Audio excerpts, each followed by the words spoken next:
semuanya, selamat datang di IPOD, Informatika Podcast Santuy. Telat gak sih? Oke ya, jadi kita santuy-santuy aja di podcast kali ini ya Kak ya. Karena namanya sesuai namanya, Informatika Podcast Santuy gitu teman-teman. Nah, bareng aku Nasya yang akan memandu podcast kali ini nih. Nah, podcast kali ini tuh spesial banget karena kita bahas topik yang lagi rame ya mungkin sekarang di dunia maya gitu ya Kak ya. Apalagi di dunia digital saat ini tuh penting banget nih kayaknya. Topik ini tuh kayak semua orang harus tahu dan paham deh gitu. Makanya kita bakal bahas topik ini lebih lanjut gitu. Nah, tema kali ini yaitu cyber threats in digital age, yaitu how to stay safe kayak gitu. Karena kita sekarang juga mengundang narasumber yang sangat amat berpengalaman di bidangnya ya Kak. Ya, kira-kira begitu. Oh, kira-kira gitu. Nah, di podcast kali ini kita mengundang narasumber yang bakal ngobrol dan diskusi juga mengenai cyber security nih, yaitu Kak Muhammad Abdul Malik. Gimana nih Kak? Sehat? Alhamdulillah sehat. Alhamdulillah gitu ya. Gimana kabarnya nih? Akhir-akhir ini kesibukannya ngapain nih? Ya, akhir-akhir ini sih cuman ya biasa kuliah, general project gitu-gitu doang sih. Gitu-gitu doang. Puasa tapi puasa. Alhamdulillah puasa. Oke, Puasa ya, puasa. Oke, puasa. Alhamdulillah. Kok kayak ragu gitu, Kak? Gimana ya? Udah puasa kok, tenang. Puasa. Oke, puasa. Oke, lanjut ya Kak. Mungkin aku spill dikit sendiri nih. Pengalaman dari Kak Malik sendiri ini kayaknya banyak ya teman-teman, apalagi sangat berpengalaman di bidang cyber security. Ini aku bacanya sedikit aja ya, karena kalau dibacain semua takutnya durasinya 10 menit buat pengalaman doang gitu, karena banyak banget nih teman-teman. Ini aku bacain sedikit ya. Nah, Kamar juga sebelumnya udah sering juga ya jadi pembicara di universitas-universitas gitu ya kasih Kak. Betul. Di kemarin dari Semarang ya? Ya, dari Semarang. Terus aku lihat juga kayaknya di Bali pernah nih. Betul. Aduh, seru banget webinar ya. tuh. Seru banget nih kayaknya keliling Indonesia buat jadi pembicara gitu ya. Terus salah satunya juga kemarin kakak udah ke Semarang, terus Kak juga pengalamannya jadi back end developer juga nih ya Kak. Betul. Di Insoc Cloud gitu. Terus pendiri cyber security community juga dan ethical hacking gitu. Nggak cuma pengalaman tapi pencapaian dari Kak Malik ini juga sangat amat bisa dibilang luar biasa ya teman-teman gitu ya. Pencapaian atau apresiasi jadi keren banget nih. Salah satunya ada kemarin juga Digital Forensic Essentials, terus ada Ethical Hacking Essentials, dan juga dapat penghargaan juga di Big Hunting Appreciate dari PT Sukako Tbk, dan juga Big Hunting Appreciate dari CCIRT Kota Bekasi, dan masih banyak lagi ya teman-teman. Seperti yang aku bilang tadi, kayaknya kalau dibacain semua tuh takutnya durasinya tuh cuma buat pengalaman doang nih. Ya nggak sih Kak? Oke, mungkin langsung aja nih Kak. Aku mau nanya nih Kak, sebelum kita masuk ke pertanyaan yang udah teman-teman kirim gitu ya, aku mau nanya sebelumnya, boleh nggak sih Kakak ceritain awalnya gimana Kakak bisa terjun di bidang cyber security dan punya pengalaman sekeren-keren ini gitu Kak? Oke. Jadi awal mulanya banget itu zaman aku SMP. Itu aku dapat laptop dari kakakku. Ya dimana emang aku suka kayak dulu tuh kan zaman game-game jadul itu tuh ya, contohnya kayak Platypus terus apalagi gitu. Nah itu kepikiran mau nyoba ngehack gitulah. Game-game itu mau dicoba dihack gitu. Dicari tahu lah gimana sih cara ngehacknya itu, prosesnya tuh bagaimana gitu.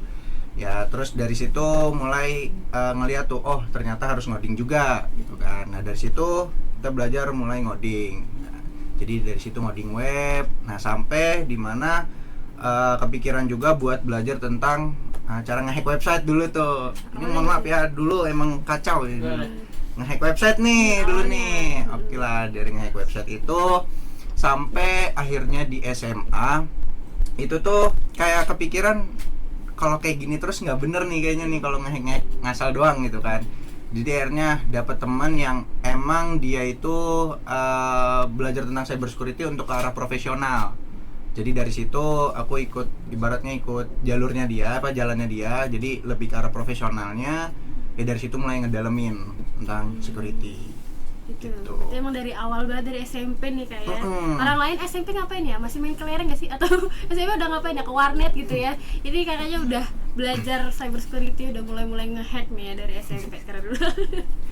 Tapi awalnya minatnya gimana sih kakak bisa kayak kepikiran aku mau belajar ini gitu tuh awalnya gimana gitu? Yang gak tau kenapa ya, kayak dilihat-lihat tuh kayak keren aja gitu. Ngehack tuh kayaknya, wih keren nih gitu kan. Itu juga kan kayak di film-film keren-keren banget gitu kan. Dan juga nggak tahu kenapa pada saat itu tuh kepikiran aja gitu bahwa tentang cyber security atau hacking atau IT lah, itu kayaknya di masa mendatang itu bakal kepake banget. Jadi makanya aku kayak coba udah ngedalamin ini gitu. Jadi udah memprediksi masa depan nih ya aja. Kayak gitu lah kurang lebih. Nggak tahu kenapa itu pikiran kayak gitu tiba-tiba ada aja. Tiba-tiba ada kepikiran sampai sekarang akhirnya ditekuni sampai sekarang. Betul. Tapi kepikiran nggak sih kak awalnya kayak stuck gitu atau kan udah lama ya dari SMP sampai sekarang nih belajar cyber security itu kayak ada di tengah-tengah kayak ngerasa ngapain sih belajar ini atau kayak aduh bingung gitu harus ngapain lagi gitu, ada nggak sih?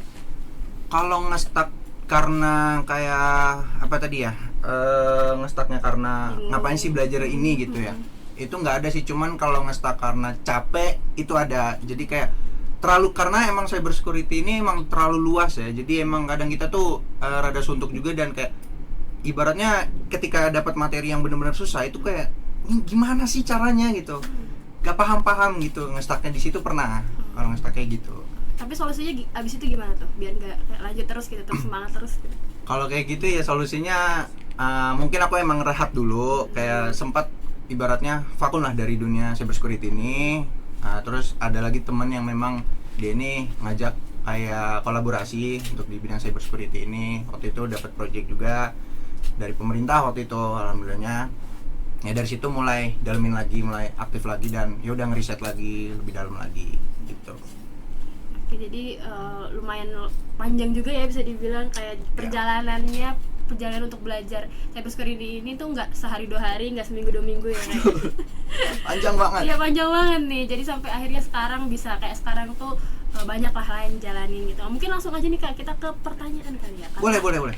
Kayak teman-teman di sini atau teman-teman yang udah ngirim pertanyaan tuh penasaran banget seputar cyber security, karena apalagi sekarang kan lagi rame juga ya kayak lagi rame banget kasus-kasus pemerintah dihack lah atau gimana. Nah itu menarik banget sih untuk kita bahas ya kak ya. Nah, mungkin langsung ke pertanyaan yang basic-basic aja sebenarnya kak. Karena kan ini buat umum ya, mungkin umum banyak yang belum tahu nih. Sebenarnya hacking itu apa sih kak? Terus kayak bedanya hacker baik gitu atau dengan hacker jahat gitu, kan ada yang namanya etik hacking atau apa kayak gitu. Nah itu apa sih gitu? Boleh dijelasin lebih lanjut nggak sih kak? Kayak aku ngejelasin dari yang tadi ya, nama hacking itu apa sih ya. Jadi hacking itu suatu aktivitas atau tindakan yang dimana sebenarnya hacking itu orang-orang mungkin dengernya itu kata-kata negatif ya, karena kan melakukan hacking gitu ya. Sebenarnya hacking itu nggak selalu negatif. Jadi sebenarnya hacking ini itu memang ibaratnya memanfaatkan kerentanan atau mengeksploitasi sesuatu yang dimana ya ibaratnya itu dengan cara yang tidak standar gitu atau tidak normal. Nge-hack itu sebenarnya definisinya kayak gitu. Cuma memang hal-hal hacking ini sering digunakan untuk hal yang ilegal gitu. Jadi makanya ibaratnya masyarakat tuh kalau dengar kata-kata hacking ya udah itu pasti negatif nih gitu kan, kayak kriminal nih itu gimana gitu kan. Nah kalau aku ngejelasin yang bagian white hacker ya atau white hat ya. Jadi white hat ini itu tuh ibaratnya hacker baik lah ya, dimana dia ini biasanya memiliki etika ketika dalam melakukan hacking. Jadi kan ada tuh yang namanya kalau sekarang penyebutannya ethical hacker. Nah, ethical hacker itu biasanya ya disebut white hat karena dia itu ketika melakukan hacking pasti dia itu ada izinnya dulu. Nggak asal langsung hack aja gitu. Pasti ada izinnya dulu gitu. Nah, ini kalau black hat ini itu kebalikannya dari si white hat. Dia itu melakukan tindakan yang ilegal, hacking ya. Mungkin contohnya kayak itu banyak kan nge-hack website pemerintah atau mungkin carding dan segala macamnya. Pokoknya ilegal lah, yang ilegal. Nah sebenarnya jenis-jenis hacker itu bukan cuma 2, dia itu ada 4. Jadi pertama ada white hat, kedua black hat, terus ada grey hat sama hacktivist. Kalau misalkan tadi yang 2 udah kita jelasin, yang sekarang yang grey hat dulu. Kalau grey hat ini sebenarnya dibilang baik juga enggak, dibilang jahat juga enggak. Jadi gimana tuh? Jadi gini. Iya labil. Iya bukan labil ya, tapi kayak gimana ya? Jadi si grey hat ini sebenarnya dia tuh bisa jadi jahat, bisa jadi baik. Jadi gini, kalau misalkan dia ini seorang pentester misalkan. Pentester itu yang biasanya ngetes suatu keamanan di suatu sistem. misalkan dia ngetes nih tapi tanpa izin. Nah, jadi dia ketika ngetes, memang dia menemukan, habis itu dilaporin. Nah, sebenarnya itu dibilang white hat juga enggak, karena dia sebelumnya nggak ada izin. Asal nyelonong aja, ketika menemukan baru dilaporin. Nah, itu sebenarnya masuknya ke grey hat. Nah, kalau untuk hacktivist, dia lebih ke arah politik atau kayak mungkin ibaratnya demo versi dunia mayanya lah. Jadi dia itu nanti nge-hack website atau apapun yang ibaratnya buat menyuarakan aspirasi masyarakat. Kayak gitu. Kalau yang hacktivis itu berarti termasuknya menurut kakak itu suatu hal yang baik atau enggak gitu kalau kayak gitu? Gimana ya? Dibilang baik juga enggak, dibilang jahat juga enggak sih. Jadi kayak tengah-tengah ya? Iya, tengah-tengah lah. Karena kan yang namanya kalau misalkan ibaratnya kita mengaspirasikan dengan demo nih, kadang kan emang nggak didengar ya, kita coba melalui itu gitu kan ibaratnya.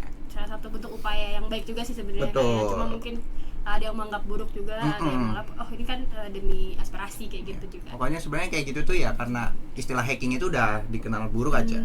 Gitu.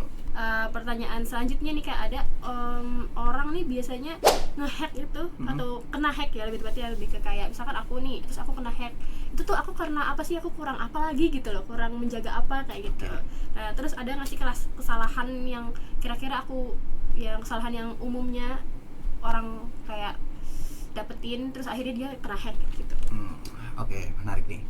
Ini emang paling sering banget ya terjadi ya. Terutama aku jujur aja ini sering banget orang ngechatin aku cuman buat minta tolong balikin akun Instagram, balikin akun FB, balikin akun FF ya. Itu yang Balikin akun ML tuh. Banyak banget tuh. Nah, jadi kenapa itu bisa terjadi atau kenapa itu paling sering ya terjadi? Jadi gini, biasanya hacker itu memanfaatkan psikologis orang. Jadi masalah psikologis ini juga bisa jadi suatu kerentanan loh. Nah, jadi si hacker ini biasanya memanfaatkan psikologis orang yang dimana si orang ini kalau misalkan secara basic atau generalnya si hacker ini kayak memanfaatkan kayak gini, keadaannya tuh misalkan ada kuota gratis atau mungkin bantuan sosial dulu sekarang nih, bantuan sosial dapat berapa ratus ribu atau berapa ratus juta gitu kan secara gratis, cuman masukin data doang misalkan. Nah, itu tuh disebut kena phishing lah ibaratnya. Jadi dia itu kepancing, jadi psikologisnya dia tuh ibaratnya kepancing gitu. Jadi kayak wah ini dapat segini nih, ntar kita masukin data-data kita ya, terus nanti secara nggak sadar ya kita tuh udah ngasih data-data pribadi kita tuh ke mereka gitu, dan mereka nanti yang ngelakuin apapun itu dengan data itu, bisa jadi dijual, bisa jadi digunain buat ya hal yang enggak sama dia gitu, atau bisa mungkin nge-take over. Take over tuh kayak ngambil alih semua yang ada di dalam data itu gitu. Kalau misalkan kayak tadi contohnya akun game lah, akun game ini terutama anak-anak muda nih yang atau anak-anak kecil yang emang rada inilah aneh lah ya, pemikirannya. Jadi tuh kayak masa iya sih ada orang mau ngasih diamond secara cuma-cuma gitu kan, secara cuma-cuma yang dimana emang orang ini nggak dikenal gitu. Mungkin kalau kayak influencer gitu ya oke aja lah gitu kan, cuma kan ini nggak dikenal ibaratnya, terus ngasih diamond gratis ribuan diamond misalkan, dan dia kepancing masukin akunnya, ya udah akunnya hilang. Mungkin jadi gitu. Yang banyak jadi korban tuh justru ya bocil-bocil juga kayak banyak tipu tadi buat diamond gratis. Selain psikologis kan tadi ada psikologis ya, misalkan nih aku nih udah tahu nih kayak gitu pasti penipuan, tapi aku tetap kena hack, itu kenapa? Nah, ada lagi dengan cara kan, jadi hacker itu sebelum melakukan suatu tindakan kayak tadi ya, kayak itu kan kayak ibarat social engineering lah namanya. Social engineering tuh jadi dia memanfaatkan psikologis dari si targetnya. Nah, dia itu sebelumnya biasanya kalau misalkan memang ibaratnya ngincer satu target, misalkan kakaknya nih jadi target utamanya nih, target operasinya nih, dia tuh bakal namanya tuh ngelakuin recognition dulu kakaknya. Jadi kakaknya ini misalkan kakaknya ini sukanya apa sih, kakak ini dia tuh ya pokoknya dicari-cari lah kelemahan kakaknya itu apa, jadi nanti dia itu masuk lewat kelemahan kakak itu, misalkan kayak kesukaannya apa, terus nanti dia iming-imingin ngasih apa gitu-gitu. Nah itu bisa jadi dari situ serangannya gitu. Jadi nanti ya misalkan kalau sekarang ini paling sering HP kena hack ya, atau HP kena sadap ya. Jadi ya dengan kayak gitu dia misalkan kakak lagi butuh apa sih namanya aplikasi-aplikasi yang premium misalkan. Muat kali sih muat. Ya paham, yang mod-mod lah ya kan. Terus ya kakak nyari lah gitu kan, so, ada orang yang emang ngasih gitu aplikasi itu secara premium gitu kan, udah kakak install. Secara nggak sadar di dalam itu sebenarnya ada virus, dan ya udah virus itu tuh bekerja, dia itu bisa ngambil semua yang ada di dalam situ, bahkan bisa nge-remote juga gitu. Bisa ngambil alih HP-nya juga gitu. Bisa ngambil alih HP-nya, bisa. Seserem itu ya. Ngeri emang. Ya berarti emang harus dijaga banget ya dari data-data kita, terus HP kita juga itu kayaknya sekarang kayak itu kan nggak sadar ya, kayak kan kita secara nggak sadar kita sendiri juga nggak tahu kalau itu sebenarnya bentuk kayak hacking atau kayak yang tadi phishing ya bisa dibilang gitu. Itu juga kita nggak tahu gitu. Terus seberapa rentan sih gadget gitu dan AI yang kita gunakan itu mudah digunakan untuk penyadapan? Benarkah gadget yang kita gunakan itu mudah disadap? Itu gadget yang sebenarnya gini, balik lagi tergantung kitanya. Kalau misalkan emang kita ibaratnya HP kita atau gadget kita ya misalkan kayak Android, sekarang ada Android berapa sih? 14 ya? Android 14 ya? Nah, Android itu setiap update pasti dia selalu update keamanan. Dan setauku ya, virus-virus yang emang dia itu atau malware-malware yang buat ngambil alih HP itu udah nggak bekerja di Android 14 karena versi keamanan udah ditingkatin. Nah, di luar dari itu balik lagi ke kitanya. Jadi ya gitu. Ke pemiliknya. Nah, kalau misalkan ya jadi sekarang tuh paling efektif ya phishing itu sih. Phishing, terus ya nginstal aplikasi pun sebenarnya dibilang efektif sekarang udah nggak terlalu, karena nanti ketika kita nginstal aplikasi itu pasti bakal muncul menu perizinan dulu tuh. Nggak kayak dulu, kalau dulu waktu zaman-zaman Android 10, Android 11 itu tuh ketika habis nginstal aplikasi perizinan itu udah otomatis langsung ke iya semua gitu. Oh, sekarang nggak bisa, dan sekarang sistem keamanan Google dia bakal ngecek dulu apakah ini benar-benar dari Play Store misalkan, atau ini benar-benar aman atau enggak, terverifikasi signaturnya atau enggak. Kalau misalkan enggak ya pasti Google bakal ngasih tahu dulu ke kita gitu. Jadi sebenarnya sekarang juga udah dijaga juga gitu ya, udah aware lah ya HP-nya gitu dibuat, dan juga internet dari Google sendiri juga udah aware mengenai hal itu gitu. Betul. Ya. Dan itu kita pentingnya juga ya belajar tentang cyber security awareness ya. Jadi itu penting banget biar kita nggak kena ya gitu. Jadi seenggaknya orang umum nggak semua harus belajar cyber security, tapi seenggaknya belajar tentang cyber security awareness gitu ya. Awareness-nya aja dulu deh kayak gitu. Jadi emang untuk ibaratnya kan kehidupan kita sehari-hari dalam berdunia digital gitu. Nah, terus teknik hacking apa sih yang paling sering dipakai gitu? Kan tadi ada phishing, itu teknik hacking bukan tuh? Iya, teknik juga itu. Nah, selain itu teknik. Ada lagi apa lagi? Terus kayak yang paling basic dan paling ampuh. Paling ampuh buat hacking nih apa yang sering banyak jadi korban gitu? Itu tadi phishing dan social engineering. Itu paling ampuh. Paling ampuh.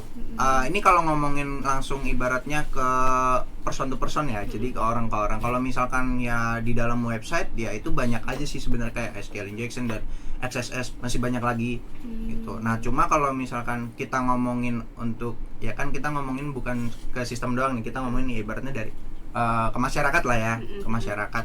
Jadi paling ampuh itu ya social engineering dan phishing itu. Jadi kalau social engineering dia itu ibaratnya kayak hipnotis secara online. Ibaratnya. Jadi kayak ya gimana cara kita buat memancing si korban ini tuh ya mau ikutin apa yang kita mau gitu. Kayak suruh, coba deh klik link ini nih, nanti muncul gambar apa misalkan. Yang sebenarnya itu ya di dalam situ nanti isinya data atau lokasi gitu. Keren banget sih yang hipnotis secara online itu ya. Jadi pesan sekarang tuh serba online, bukan cuma pesan makan online ataupun kuliah online, tapi sekarang hipnotis juga bisa online ya teman-teman. Social engineering namanya. Ya, social engineering gitu istilah kerennya ya. Keren. Nah, itu kan tadi udah jelasin ya, kayak dia bisa ngambil data kita gitu. Itu lumayan ini ya. Itu pokoknya paling ini sih social engineering sih. Jadi kayak kita gampang ngepancing. Itu paling gampang ngepancing dah. Dibilang ada nanti dikasih duit 200 misalkan, langsung wah pancing. Ibaratnya kalau lagi misalkan kita lagi BU juga kan, sikat gitu kan. Iya, kadang kalau BU juga nggak mikir gitu ya. Iya, apalagi kalau lagi BU. Nah, ya, biasanya inceran-incerannya itu orang-orang yang lagi BU gitu. Biasanya. Pinter ya, targetnya. Kan nggak kepikiran tuh. Bener. Nah, kalau kan tadi kan yang link-link kayak gitu ya, nah kan setahu Nasi juga ada yang PDF, pakai PDF. Nah, itu sebenarnya itu bener nggak sih yang ada orang ngirim PDF gitu atau file gitu ke WA gitu, terus tiba-tiba kalau dibuka nanti HP kita disadap, itu bener nggak sih? Oke, jadi kalau misalkan yang PDF nih, sebenarnya itu ketika di-download aplikasi PDF itu di bagian namanya doang tuh .pdf. Cuma nanti di belakangnya ada ekstensi lagi .apk sebenarnya. Nah, ada beberapa metode. Yang pertama kayak tadi, ada juga yang memang PDF ini tuh di dalamnya itu emang disisipin kayak kode-kode berbahaya gitulah. Ada juga begitu. Cuma setauku ya, itu dia nggak bakal bisa langsung jalan. Dalam Android sekarang tuh nggak bakal bisa langsung jalan. Jadi nggak kayak misal kita udah klik nih terus aduh HP kita nanti kesadap kayak gitu, nggak segampang itu ya? Nggak segampang itu. Pasti itu apa yang undangan itu tuh yang PDF itu sebenarnya ujungnya APK sebenarnya. Jadi kalau misalkan kita install baru ya ternyata keinstall gitu. Tapi fun fact-nya dulu pernah loh ada stiker WA yang dimana stiker WA itu bisa jadi kayak tadi kayak PDF itu bisa tiba-tiba tuh dia tuh nge-take over HP kita. Stiker WA loh. Aduh. Itu dulu coba cek stiker kalian teman-teman. Sekarang aman. Sekarang aman. Udah aman. Sekarang udah aman. Dulu stiker WA tuh. Siapa yang zaman masih baru muncul stiker WA. Aduh, ternyata bahaya tuh bisa datang dari mana aja ya. Dari stiker WA tanpa kita sadari juga ternyata bisa berpotensi juga. Tapi ya untungnya sekarang udah di aware lah ya, udah nggak ada lagi. Iya, sekarang udah aman. Kalau untuk stiker WA itu udah aman. Nah, terus lanjut nih Kak, ke pertanyaan selanjutnya. Boleh. Ada nggak sih mitos soal hacker nih yang sering dipercaya orang tapi sebenarnya salah? Misal kayak semua hacker jahat atau ya kayak gitulah. Ada nggak sih selain itu juga? Oke, menarik nih. Mitosnya itu hacker bisa ngehack password dalam beberapa detik. Nah, itu benar nggak? Tergantung kompleksitas passwordnya. Kalau misalkan emang si korban ini passwordnya ya misalkan ASD123 atau ABC123 atau admin 123, itu terlalu gampang. Yaitu 2 detik juga bisa, 2 sampai 3 detik bisa. Gitu. Serius itu bisa. Nah, kecuali misalkan passwordnya itu mengandung simbol. Makanya kita kalau bikin password itu kalau bisa 8 karakter dan mengandung simbol. Itu udah susah buat hacker untuk ngelakuin peretasan password. Karena kan rata-rata hacker itu buat ibaratnya ngeras password ini tuh dia menggunakan metode brute force gitu. Jadi kuliah nih brute force. Yeah. Brute force. Ada di kuliah ya di ada di brute di strategi algoritma nggak sih? Iya, benar. Jadi kayaknya tugas nih belum selesai. Waduh. Jadi selain tadi ya mitos tentang password katanya cepat gitu, ternyata nggak secepat itu ya. Ternyata masih butuh proses dan agak lama juga kalau misalkan kita emang bener gitu passwordnya. Tapi selain itu ada lagi nggak sih kan mitos-mitos yang sebenarnya itu salah gitu, cuma orang-orang menganggap itu benar? Ya itu pertama ngelacak orang ya, ngelacak orang secara real dan akurat. Terus ya dalam hitungan cepat lah. Itu mitos banget kalau cepat. Karena gini prosesnya sebenarnya bisa kita ngelacak orang melalui nomor telepon itu bisa. Cuma caranya itu tuh kita memang harus punya kenalan orang dalam yaitu mungkin dari kepolisian atau mungkin ke provider, karena nanti kita bakal butuh namanya akses BTS. Nah, jadi ketika kita melakukan pencarian orang itu tuh by nomor telepon ya. Kita nanti sebelumnya tuh melakukan dulu namanya CP itu cek posisi. Cek posisi itu jadi nomor ini tuh dia itu dari mana nih? Apa sumber utamanya? Misalkan nomor ini dari Jawa Tengah. Nah, nanti kita harus ke Jawa Tengah dulu tuh buat ngakses tower yang ada di sana. Nah, nanti dari situ baru namanya direct finding. Direct finding nih ya kita lihat dulu ketika dia masuk menggunakan pakai nomor ini, dia itu di IP mana. Nah, itu kan setiap IP kan setiap tower itu nanti bakal ngasih IP tuh. Nah, dari situ jadi nanti ketahuan dia di tower ini, dan tower itu dia kan punya radius ya. Dia itu punya radius. Jadi kita tuh ya nanti ibaratnya ngedatengin ke tower yang misalkan ditemuin tuh di mana gitu ya. Jadi kita datengin, ya udah nanti di situ ada alatnya lagi tuh buat nyari tahu itu. Seribet itu ya? Ya memang ribet posisinya sebenarnya, nggak langsung ketemu aja gitu. Iya kan kayak di film-film gitu kayak lacak posisinya kayak gitu. Kecuali ya memang ibaratnya tadi kalau misalkan dia berhasil ditanamin aplikasi dari kita gitu. Kalau misalkan berhasil ditanamin aplikasi dari kita ya kita tinggal pasang tracking doang di situ. Pasang tracker doang. Ya udah kita tracking udah pasti akurat. Gitu. Oke. Atau bisa juga tadi pakai kayak ini sih. Kayak namanya sekarang tuh kalau nggak salah Grabify apa ya? Bukan. Apa tuh? Seeker. Jadi Seeker ini enggak, kalau Seeker ini by link. Jadi ketika si target ini dia itu mengakses link dan dia mengizinkan lokasi di website itu, ya udah nanti bakal lokasi masuk ke kita. Itu bisa juga. Tapi baik lagi kalau itu dia kepancing. Cuma kan kalau itu kan berdasarkan nomor telepon, iya, cuma harus ada respon balik dari si korbannya ini atau si targetnya ini. Tuh kalau nggak ada ya nggak bisa. Kalau misalnya kayak di aplikasi nih, misalkan kayak kita di ya sebut merek lah ya, Grab atau Gojek itu kan kita harus akses lokasi. Nah itu sebenarnya berbahaya nggak sih kan untuk kayak kita kayak menyalain atau perizinan gitu buat aplikasi? Kalau untuk kayak aplikasi Grab, Gojek itu enggak sih. Karena kan memang itu dibutuhkan di aplikasi itu. Top up game gimana tuh bang? Hah? Kalau top up game tuh?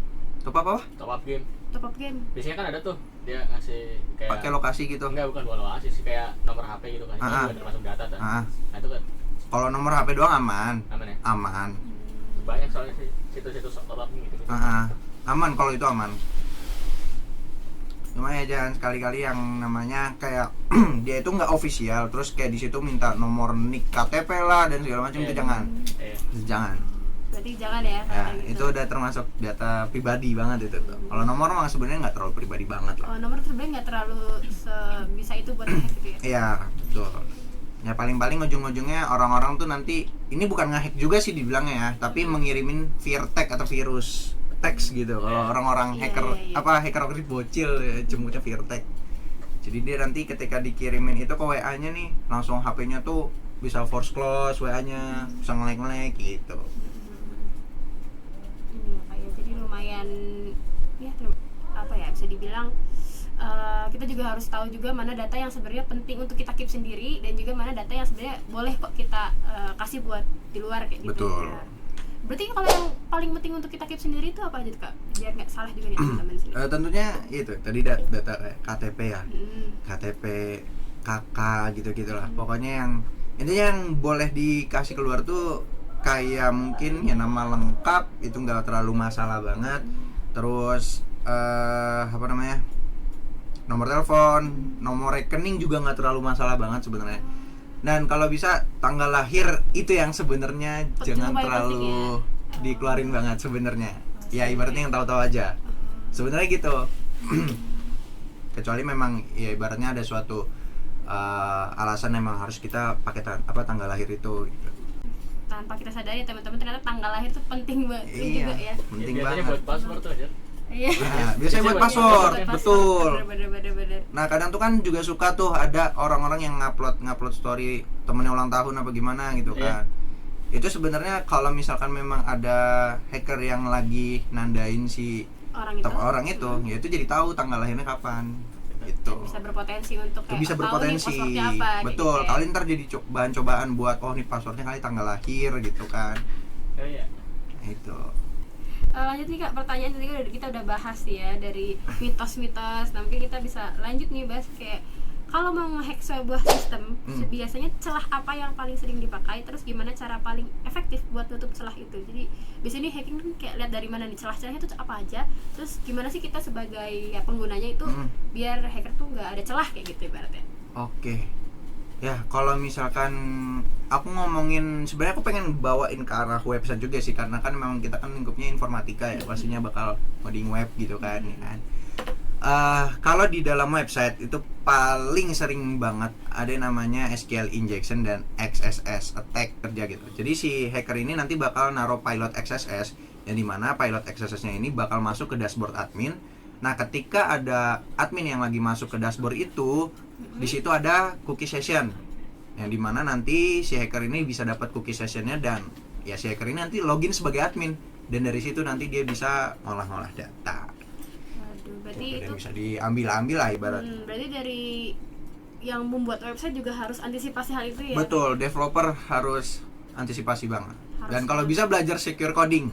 Kalau bisa. Ya, itu bukan kalau bisa loh, wajib kayaknya wajib ya. Wajib kalau untuk sekarang wajib. Iya, wajib ya. Karena sekarang udah kebanyakan hacker-hacker yang tidak ada etikanya. Hati-hati, sudah banyak sekali. Aduh. Berbahaya ya. Iya. Nah, lanjut nih Kak, pertanyaan yang selanjutnya. Di zaman AI dan mesin learning kayak sekarang tuh, teknologi sekarang tuh lebih banyak bantu cyber security atau malah membantu hacker sendiri gitu untuk menemukan celah lah atau ya berpotensi untuk nge-hack orang kayak gitu. Oke. Jadi kalau menurutku sih ya di tengah-tengah lah ya, nggak ada yang kayak memberatkan, bisa membantu si hacker dan membantu si cyber security juga. Karena gini, kadang kan ya kayak contoh ChatGPT sebenarnya itu kan ketika kita melakukan pertanyaan atau prompting tentang hacking itu kan kadang kan dibatasin sama si ChatGPT gitu kan. Jadi kadang ya untuk melakukan hal yang kayak gitu nggak bisa, kecuali dia pakai WormGPT. WormGPT juga buat dapetin aksesnya lumayan mahal sih. Jadi nggak bisa orang-orang sembarangan hacker yang ibaratnya bocil-bocil hacker atau iseng-iseng gitu buat dapetin WormGPT itu nggak bisa. Nah, kalau untuk ngebantu di bidang cyber security itu juga ngebantu, karena sekarang juga banyak AI yang dia itu ketika kita melakukan prompting hacking atau kayak tentang hack atau yang tentang ilegal gitu, dia bukannya memberikan cara untuk melakukan eksekusinya, tapi dia memberikan mitigasinya, bagaimana cara ngamaninnya. Itu juga banyak. Udah banyak juga. Bahkan sekarang juga ada beberapa software yang di bidang cyber security itu kayak contoh SIEM, terus ada HDR, itu udah banyak dia itu buat kayak udah terintegrasi sama AI lah gitu. Jadi di tengah-tengah juga nggak sepenuhnya buruk, tapi nggak sebenarnya baik juga. Betul. Gitu ya. Tergantung juga pemakainya juga ya Kak ya. Cuma kalau nggak salah setahu aku ada sekarang memang hacker yang sedang ngembangin AI emang khusus buat hacking gitu. Ada. Nah itu mungkin nanti buat para AI security yang bakal ibaratnya cara mempertahankan itu gimana lah. Lumayan berbahaya Kak. Itu kalau misalkan terrealisasi bahkan emang sampai OP lah ibaratnya, overpower, bahaya. Bahaya juga itu. Oke nih Kak, gak kerasa nih udah kita udah ngobrol beberapa pertanyaan juga. Kita udah ngomong dari awal, dari mitos-mitos terus sampai sekarang tentang AI juga ya. Apalagi sekarang tuh lagi banyak atau rame AI juga. Udah cukup banyak lah ya insight yang dapet. Ini aku merasa kayak kuliah tau. Terus kayak lagi kuliah umum. Iya bener gak sih? Ya aduh aku berusaha mencerna ini SQL, terus apa lagi ini. Tapi ya penjelasannya sangat bagus lah ya. Mungkin teman-teman juga semoga bisa menerima penjelasan dari Kak Malik ini gitu. Nah terus lanjut nih ya, karena pertanyaan udah habis, ini kita mulai ke penutupan ya Kak. Oke. Penutupan. Ada penutupan gak tuh? Jadi sebelum kita closing, boleh dong kasih motivasi nih buat teman-teman yang baru mau belajar cyber. Kira-kira telat nggak sih kita baru belajar cyber tuh sekarang atau kayak motivasi dia boleh buat teman-teman yang mau belajar atau baru mulai kayak gitu Kak. Okay. Sebenarnya kalau kata telat itu nggak ada ya, nggak ada kata telat untuk belajar. Semua bisa. Bahkan temanku aja ada yang dia itu baru belajar ketika pas kerja. Jadi dia itu sebelumnya bukan di bidang cyber security, cuma dia pas kerja itu baru belajar tentang cyber security dan akhirnya sekarang ya dia udah emang fokus kerja di bidang cyber security dan itu udah keterima di perusahaan gede gitu, di bidang cyber security. Itu makanya nggak ada kata telat lah untuk belajar tentang cyber security itu. Dan juga buat teman-teman yang ibaratnya pengen sistemnya aman, bagi para developer teman-teman developer yang emang pengen sistemnya aman, sebisa mungkin belajar tentang secure coding karena itu penting banget. Nah, atau bagi teman-teman yang sedang belajar tentang DevOps, itu juga penting banget ya, untuk security-nya itu penting banget. Nah, terus juga sebisa mungkin aku juga ngasih ibaratnya ilmu awareness lah. Kalau bisa jangan asal percaya sama sembarangan link, terus aplikasi, terus juga sama orang-orang yang memang nggak dikenal gitu. Jadi jangan asal percaya. Bahkan sama teman sendiri pun kita harus aware juga ya, jangan asal. Iya. Oke. Bisa jadi teman mengkhianati dari belakang. Betul. Ada aja soalnya kejadian yang kayak gitu, ada aja gitu. Nah, mungkin ini aku promosi LHI boleh nggak sih? Boleh. Kita santuy. Jadi kalau teman-teman pengen belajar tentang cyber security atau hacking secara legal dan beretika, teman-teman mungkin bisa belajar di Linux Hacking ID aja. Aduh, boleh banget ya teman-teman, dicek-cek di Instagramnya. Kalau butuh promo kodenya tinggal bilang aja, nanti aku kasih. Iya, ada promo spesial nih teman-teman ya buat yang nonton ini. Khusus buat ini aman. Oke. Terus kalau buat orang awam nih Kak, ada nggak sih? Tadi udah jelasin juga ya. Ya. Pokoknya jaga data privasi kita gitu ya, karena itu penting banget. Sebisa mungkin pokoknya kalau untuk orang awam, oke, nggak apa-apa nggak usah belajar tentang cyber security yang secara teknisnya bagaimana, tapi belajar tentang awareness-nya aja itu sangat penting banget, terutama buat kedepannya, karena kan semakin ke depan dunia teknologi makin berkembang, makin maju lah gitu. Oke. Mungkin kita udah panjang lebar nih teman-teman dari awal opening sampai sekarang membahas tentang cyber security. Semoga apa yang disampaikan oleh Kak Malik hari ini kita bisa terima dan pelajari, dan kita bisa bermanfaat juga buat teman-teman, buat kita semua, dan juga buat masyarakat sekitar ya. Karena apalagi di era sekarang tuh itu penting banget ya Kak. Betul, Penting banget. penting banget. Apalagi cyber security awareness itu juga penting banget itu. Jadi semoga teman-teman bisa abis ini mungkin setelah ini langsung cari tahu atau belajar tentang cyber security awareness itu ya teman-teman. Terima kasih juga nih buat teman-teman yang sudah menyimak dari awal sampai akhir gitu ya. Terima kasih juga buat Kak Malik nih sudah membagikan pengalaman dan juga wawasannya untuk kita semua gitu ya. Mungkin aku tutup ya Ipoi kali ini karena udah panjang juga, takutnya teman-teman udah pada bosen juga. Jadi sampai jumpa di episode Ipoi selanjutnya, Informatika Podcast Santuy, dan tema yang lebih menarik. Saya Anasya pamit undur diri. Bye bye.